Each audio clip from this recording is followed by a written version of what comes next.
Do you believe Renee Good and Alex Pretty should be alive today? Of course. I wish they didn't put themselves in this position. No. It was a yes or no question. Yes. Yes. Of course. I mean, I wish they didn't put themselves in this position. It's not a caveat. Interesting. That's your First Amendment. Much you should harsher not, than you Donald run someone Trump. over with their car? You should not. That's not a First Amendment, right? First of all, he put him. In this video, you are going to see more MAGA sycophants continue to pretend that Alex Pretty, Renee Good, and Keith Porter, another ICE shooting victim, deserve to die because of their actions as protesters. This stance goes even further than the president at this point. This is how deranged MAGA is. Let's watch this together, and I'll give you my 2 cents at the end. I'm not happy with the two incidents. It's not, it's both of them, not one or the other. He was not an angel. And she was not an angel. You mentioned Renee Good and Alex Pretty not being angels. Do you think any of that justified what happened to them, though? No, I don't. It should have not happened. It was a very sad, to me, it was a very sad incident, two incidents. You plan to apologize to the family of Alex Pretty? For what? For, labeling him an assassin with ill intent. Well, again, I just describe to you what I said about Alex Pretty, which is that he's a guy who showed up with ill intent to an ICE protest. No, but if it is determined, if it's determined that his civil rights were violated by this FBI investigation, will you apologize to that? So, if this hypothetical leads to that hypothetical leads to another hypothetical, it's a real case. Will I do a thing? And again, like I said, we're going to let the investigation determine. We're going to let the actual law come to the surface and figure out what happened. Well, I don't know. I mean, maybe he's waiting to see how it all turns out, and maybe he believes Pretty, shouldn't have been there. Maybe he believes Pretty, did engage in activity that he should have been engaging in. That he was planning on an assassination? Yeah, look, I don't know. He called him an assassin. But I also think that what he said is true. We should see what the results of the investigation are, and I also think what President Trump said is true. Should he have these things should not have. Should he have taken that back? He described him as a would-be assassin. Everyone makes mistakes. The vice president could acknowledge he made a mistake. Why didn't he? Should he? That's up to him. I don't know. He made the comments that he made. He's standing by them today. The president also made the comments that he made.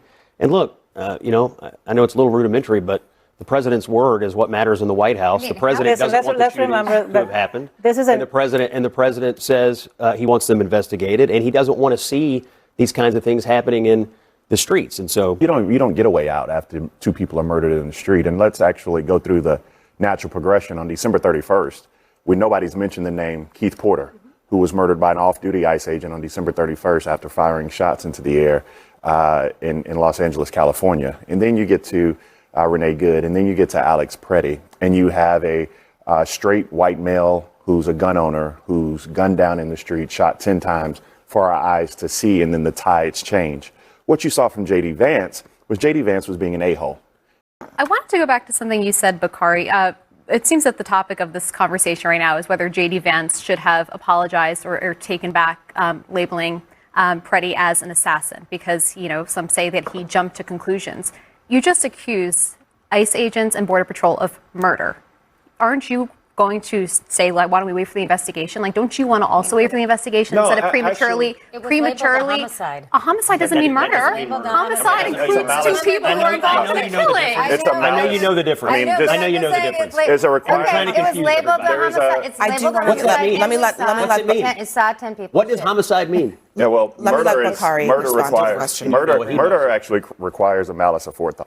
And so, yes, I'm not going to back. I'm not going to back. You asked me a question. You asked me a question. I'm going to answer it. And so, no, I'm not going to back away from the fact that what I saw with my own eyes were two people who were murdered in the street. The reason I say that is based upon my lived experience. The reason I say that is because I'm in courtrooms around the country, and I actually deal with people like the families of Renee Good, like the families of Alex Pretty, like the families of Keith Porter. And one of the things that I can tell you is when an officer comes up, and even if you are a lawful gun owner, and an officer, if you get into a scrummage with an officer, many times if they shoot you, that is a murder. You know why? Because in this country, in the United States of America, resisting arrest, you know what? That's not a death penalty crime. No, trying to run someone over with your car is a crime. But that's not even. That's what Renee Good did. Alex Pretty? No, it isn't.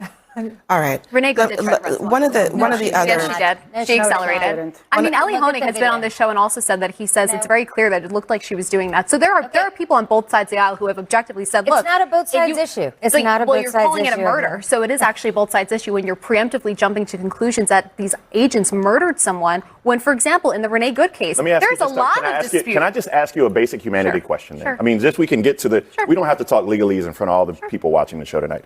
Do you believe Renee Good and Alex Pretty should be alive today? Of course. I wish they didn't put themselves in this position. No. It was a yes or no question. Yes. Yes. Of course. I mean, I wish they didn't put themselves in this position. It's not a caveat. It's so interesting how That's your you First are Amendment. much harsher than to run Donald someone Trump. over with their car? You should not. That's not a First Amendment right. First of all, he put him. There is a such thing as officers who actually put themselves in the line of danger. Jeff Alpert, who is an expert on criminal justice, actually had a quote in the New York Times that said he put himself in the realm of danger. If you look frame by frame, she didn't try to hit him. But look, she should be alive today. That officer was more than reckless. I believe that she was reckless by trying to accelerate her car into a human. Can I just point out that Donald Trump himself says he's actually in a very different position than you. Today, he said they shouldn't have been killed. Basically, that's what he said. They should be alive. He did today, not yes. say they shouldn't have been there.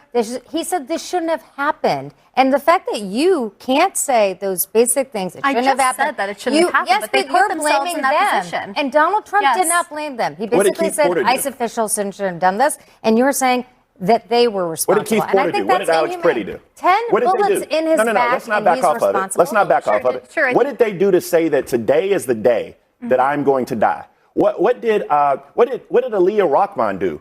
Instead of just going to her appointment, are you familiar with Aaliyah Rockman? No. She testified today. She is the person who is disabled, who ICE actually took a knife and cut her seatbelt and drug her out of her car. Like, there is a level of humanity that I think you're missing when I ask you a yes or no question, and your answer is yes, but. The but negates everything forward and everything behind it. No, it doesn't. That's actually what but does. No, but in this Like instance, absolutely. in this, That's literally what but does. English is my second language, and even I know that. But would you advise someone, even if they're very angry, even if they don't like the laws, to insert themselves into the middle of an active law enforcement situation? If they see something wrong, absolutely. You would advise a person or a client of yours to literally engage in the middle of an active law enforcement matter? If they see something wrong, I would say yes. I would say definitely that's a crime. I would say put Alex Pretty was filming with a phone. You're advising people to commit crimes? What I'm advising Do you people, consider filming with a phone? Hold on a second. Holding Guys, just one at a time.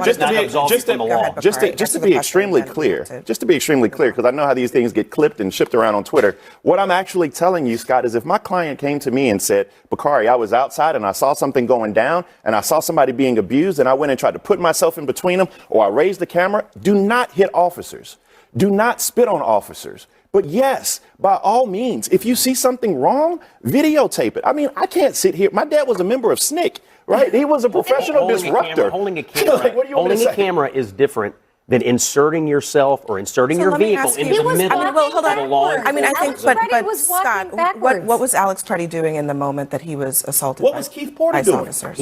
He was engaging with law enforcement officers. He was within inches of them. No, he wasn't. Yes, he was. There was a scrum. Hold on. What was he doing? What exactly was he doing? He was engaging in the middle of a law enforcement situation. Do you remember that he was recording? That doesn't absolve you of holding a camera and a phone does not erase federal laws. I'm talking frame by frame. He stepped to help the woman who was on the ground. He stood up. They pepper sprayed him. He put his hands up because he had just been pepper sprayed, and then they tackled him. Can I ask a better question? So what did he do? No. Can I ask just one question? How did he insert himself? You asked a great question to me. Let me ask you a question. All of those things that you said are a crime.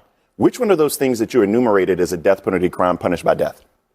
Well, that can require you to be gunned down in the street. Which one of those things? Nothing requires you to be gunned down in the street, Bakari. My only point is that you have ordinary people who are being trained or instructed to go into the middle of active law enforcement zones, and that is extremely unwise. Saying that with zero evidence. You keep wanting to paint them as trained agitators. They really are. And I know you don't believe it, but they are people have to absolutely get I think there's involved. plenty of people in this country who are willing to be outraged But it and doesn't matter protest because against Donald Trump. if you insert your free. body and yourself into the middle being of in a the middle law of the enforcement street, situation, filming an it's abuse dangerous. is You know what not I'd say? inserting All right, we really yourself have to into go, a guys. We are the middle way of a past our time here. Don't We do have to He's move on. the one that got shoved. left of both of these guys today. That's what's interesting. We need to talk about the terrifying logic we just witnessed from Scott Jennings and Breonna Lyman. This is what I call the compliance trap. Did you catch the moment when Jennings argued that inserting yourself into a law enforcement situation is dangerous? He wasn't describing police officers as public servants who are trained to de-escalate. He was describing them like a hurricane or a wild animal, a force of nature that you must avoid at all costs, or else you deserve what happens to you. This is the core of the authoritarian argument. If you just obey, you will be safe. But Bakari Sellers destroyed that myth with one sentence: 10 bullets in the back. Alex Preddy did have his hands up, he was complying, and they shot him anyway. When J.D. Vance refuses to apologize for calling an innocent man an assassin, it's not because he's stubborn, it is a calculated political strategy. If they admit they were wrong, they admit the system is broken. By refusing to recant, they are signaling to their base that the narrative matters more than the truth, and don't overlook the bookend to this story. Trump's threat to have ICE agents surround polling places in November. This violence isn't just about law enforcement, it is about political control. They are testing the waters to see if the American public will accept blood in the streets as the price of order. They are banking on us getting tired. They are banking on us accepting the not an angel excuse. But as we just saw, the facts and the footage tell a very different story. Do not look away. Let me know your thoughts in the comment below, and if you want to see more videos like this, hit the like and subscribe buttons, and don't forget to ring the notification bell so you never miss a video.